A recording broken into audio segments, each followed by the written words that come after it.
ଆଜ୍ଞା ଏଇ ଗୀତଟା କୋଉଠୁ ଶିଖିଲେ? ଆଜ୍ଞା ମୋର ଏଇଟା ନିଜର ଲିଖିତ। ଆପଣଙ୍କ ପରିଚୟ ଟିକେ ଦେବେ? ମୁଁ ହେଉଛି ଶିବଶଙ୍କର ନାୟକ, ମୋ ଘର ହେଉଛି ଟିକାତପୁର। ମୁଁ ମୋର ଏଇ ଚାଙ୍ଗୁ ଦଳ ଗୋଟେ ସଂଗଠନ କରିବାକୁ ଯାଉଛି ହେଲା, ସଂଗଠନ କରିସାରିଛି। ଏହା ପ୍ରଚାର ନିମନ୍ତେ ସବୁ ନିଜେ ନିଜେ ଗାନ କରିଛି। ଆହୁରି ମଧ୍ୟ ମୋର ଲେଖନୀ ରହିଛି, ସେଗୁଡ଼ାକ ମଧ୍ୟ ମୁଁ ସମାଜକୁ ଛାଡ଼ିବି। ବଡ଼ା ମହାପ୍ରଭୁଙ୍କୁ କେବେଠାରୁ ଭଲ ପାଉଛନ୍ତି? ଆରେ ସେମିତି କହିଲେ ତ ବଡ଼ାମ ଜନ୍ମରୁ ଆମେ ବଡ଼ାମ ଭକ୍ତ। ଯେତେବେଳେ ଚାରିଆଡ଼େ ପ୍ରଧାନତଃ ସୌରୀ ଗ୍ରାମରେ ଯେତେବେଳେ ମେଳାଟା ହେଲା, ତାପରେ ସେଠିକୁ ଗଲା ପରେ ମୋର ଏଇ ଇଚ୍ଛାଟା ମାନେ ପ୍ରବଳତର ହୋଇଯାଇଛି। ମୋର ବାପାଙ୍କର ବି ପ୍ରେରଣା ରହିଥିଲା, ଆମର ଯେଉଁମାନେ ଗୁରୁମାନେ ଅଛନ୍ତି ତାଙ୍କର ବି ପ୍ରେରଣା ନେଇକି ମୁଁ ଏସବୁ ଆଗେଇ ଚାଲିଛି। ଆଉ ଆଗକୁ ଏମିତି କେତେ ଗୀତ ଗାଇବେ ବୋଲି ଆଶା ରଖିଛନ୍ତି? ଜୀବନରେ ତ ବହୁତ କିଛି ଗାଇବାରେ ଅଛି। ନିଜ ଲେଖନୀ ମାଧ୍ୟମରେ ସମାଜକୁ ଯେଉଁମାନେ ଭ୍ରଷ୍ଟାଚାର ଚାଲିଛି କେମିତି ଚାଲିଛି, ଆଉ ଧରନ୍ତୁ ଆମ ଜାତି ସମାଜରେ କେମିତି ସୁଧୁରି ପାରିବ, ସେଇ ସବୁ ଚେଷ୍ଟାରେ ମୁଁ ରହିଛି। ତେଣୁ ଗାଁ ଗାଁ ଯାଇକରି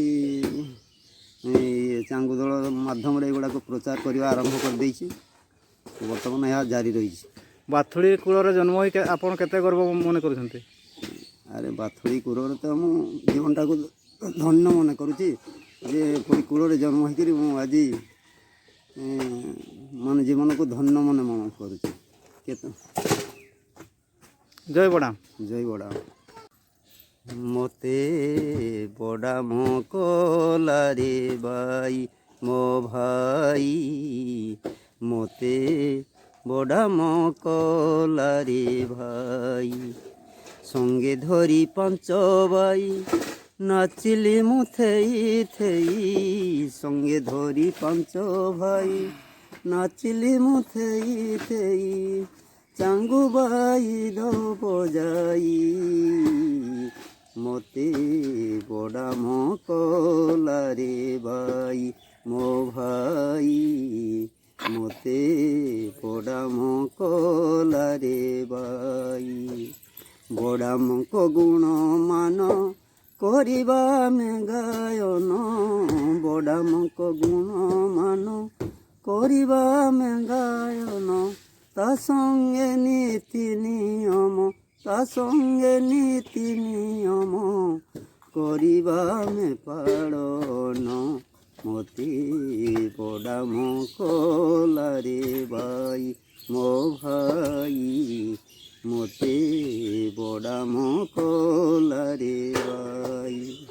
ସକାଳ ବେଳରେ ତୁଳସୀ ମୂଳରେ, ସକାଳ ବେଳରେ ତୁଳସୀ ମୂଳରେ, ଧୂପ ଦୀପ ଦେଇ ଜଳ ଢାଳିବା, ଧୂପ ଦୀପ ଦେଇ ଜଳ ଢାଳିବା, ବୃନ୍ଦାବତୀକୁ ଯେ ସେବଇ ତାର ସୁଫଳ ସେ ଲଭଇ, ଆରେ ବୃନ୍ଦାବତୀକୁ ଯେ ସେବଇ ତାର ସୁଫଳ ସେ ଲଭଇ, ମୋତେ ବଡ଼ାମ କଲାରେ ବାଇ ମୋ ଭାଇ, ମୋତେ ବଡ଼ାମ କଲାରେ ଭାଇ।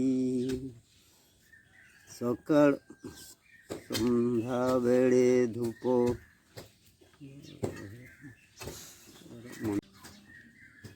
ସନ୍ଧ୍ୟାବେଳେ ଦେବ ଧୂପ ଧଳା ବସ୍ତ୍ରଟିଏ ଥିବ, ସନ୍ଧ୍ୟାବେଳେ ଦେବ ଧୂପ ଧଳା ବସ୍ତ୍ରଟିଏ ଥିବ, ଶଙ୍ଖ ଧ୍ୱନି ବଜାଇବ, ଶଙ୍ଖ ଧ୍ୱନି ବଜାଇବ, ବଡ଼ାମକୁ ସୁମରିବ, ଶଙ୍ଖ ଧ୍ୱନି ବଜାଇବ, ବଡ଼ାମକୁ ସୁମରିବ, ସବୁ କର୍ମ ହେବ ଶୁଭ, ସବୁ କର୍ମ ହେବ ଶୁଭ, କହଇ ଅଧମ ଶିବ, ସବୁ କର୍ମ ହେବ ଶୁଭ, ମୋତେ ବଡ଼ାମ କଲାରେ ବାଇ ମୋ ଭାଇ, ମୋତେ ବଡ଼ାମ କଲାରେ ବାଇ।